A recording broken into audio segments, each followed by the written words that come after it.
യോഗവും ആനയും ഇപ്പോൾ അടുത്ത കാലത്ത് നമ്മളുടെ കോടതികൾ തന്നെ ഗുരുവിൻ്റെ ഈ നിർദ്ദേശത്തെ അംഗീകരിച്ച് പ്രഖ്യാപനം ചെയ്തിരിക്കുകയാണ്. അതുകൊണ്ട് ക്ഷേത്രങ്ങളോട് ചേർന്ന് ഉള്ള ഈ ആഘോഷ പരിപാടികളിൽ ആനയും വെടിക്കെട്ടുമൊക്കെ ഒഴിവാക്കിക്കൊണ്ട് വിജ്ഞാനവർദ്ധനവിന് പര്യാപ്തമായ രൂപത്തിൽ മിതവ്യവത്തോടു കൂടിയ ഉത്സവാഘോഷ പരിപാടികൾ സംഘടിപ്പിക്കുകയും ഗുരുദേവൻ പറയുന്നത് പോലെ ക്ഷേത്രത്തിൽ പിരിഞ്ഞു കിട്ടുന്ന തുക സാമാന്യ ജനതയുടെ ഭൗതികവും ആധ്യാത്മികവുമായ വളർച്ചയ്ക്ക് സഹായകമായ രൂപത്തിൽ പ്രയോജനപ്പെടുത്തണം. ഇത് ഞങ്ങൾ എല്ലാവരുടെയും ശ്രദ്ധയിൽപ്പെടുത്തുകയാണ്. മറ്റൊന്ന് ഞങ്ങൾക്ക് പറയുവാനുള്ളത്, ഈ ക്ഷേത്രങ്ങളൊക്കെ സംസ്ഥാപനം ചെയ്ത മഹാഗുരുക്കന്മാർ, ആചാര പദ്ധതിയെ വ്യവസ്ഥാനം ചെയ്തിട്ടുള്ള ഗുരുക്കന്മാർ, തത്വദർശനവും സ്തോത്രങ്ങളും എല്ലാം എഴുതി തന്ന ഗുരുക്കന്മാർ, വ്യാസനും വസിഷ്ഠരും വാൽമീകിയും ശങ്കരാചാര്യരും,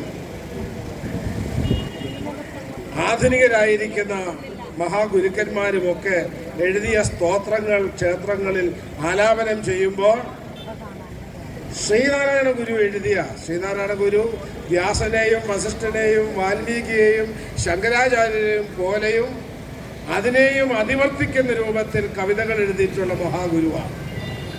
ആ മഹാഗുരുവിൻ്റെ ഒരു കൃതിയും ഒരു ദേവസ്വം ബോർഡ് ക്ഷേത്രങ്ങളിലും ആലാപനം ചെയ്യാൻ പാടില്ല എന്നുള്ള ഐത്തം ഇവിടെ നിലനിൽക്കുന്നു. അതിനെ ദൂരീകരിക്കുക തന്നെ വേണം.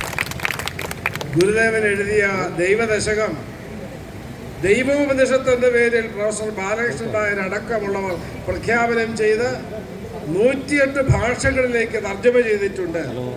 ആ ദൈവദശകം പ്രാർത്ഥന ചില ക്ഷേത്രങ്ങളിൽ ഭക്ത സ്ത്രീകൾ ആലാപനം ചെയ്തപ്പോൾ അവിടെ വലിയ ബഹളങ്ങളുണ്ടായി.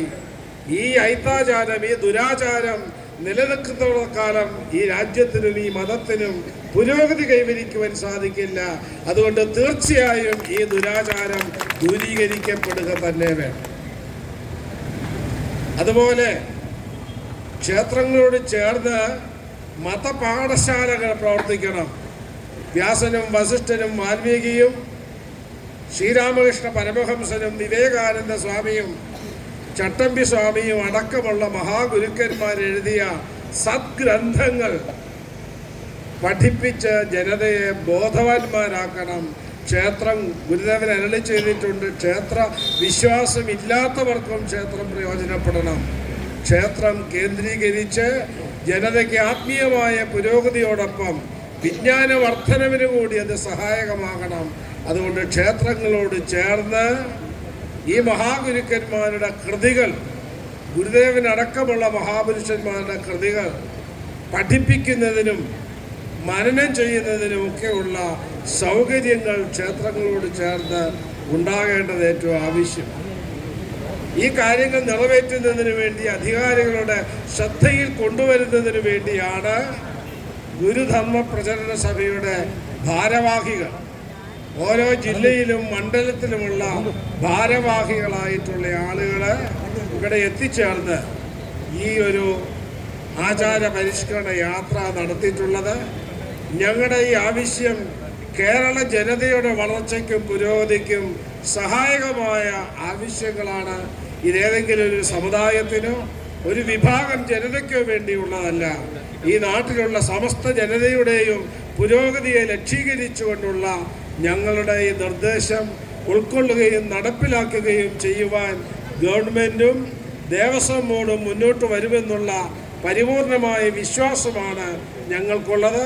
അവരുടെ കണ്ണു തുറക്കട്ടെ, ആചാര പരിഷ്കരണം ഉണ്ടാകട്ടെ, അത് നാടിനും സമൂഹത്തിനും പുരോഗതി ഉണ്ടാകട്ടെ.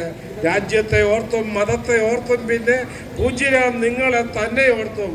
കാലം വൈകിപ്പോയി, കേവലം ആചാര നൂലുകളെല്ലാം പഴകിപ്പോയി. കെട്ടുനിർത്തുവാൻ കഴിയാത്ത ദുർബലപ്പെട്ട ചരടിൽ ജനത നിൽക്കുക. മാറ്റുവിൻ ചട്ടങ്ങളെ സ്വയമല്ലെങ്കിൽ മാറ്റുമതികളിൽ നിങ്ങളെത്താൻ എന്നെല്ലാവരെയും ഓർമ്മപ്പെടുത്തിക്കൊണ്ട് ഞങ്ങളുടെ വാക്കുകൾ ഇവിടെ സമർപ്പണം ചെയ്യുന്നു. നമോ വാ.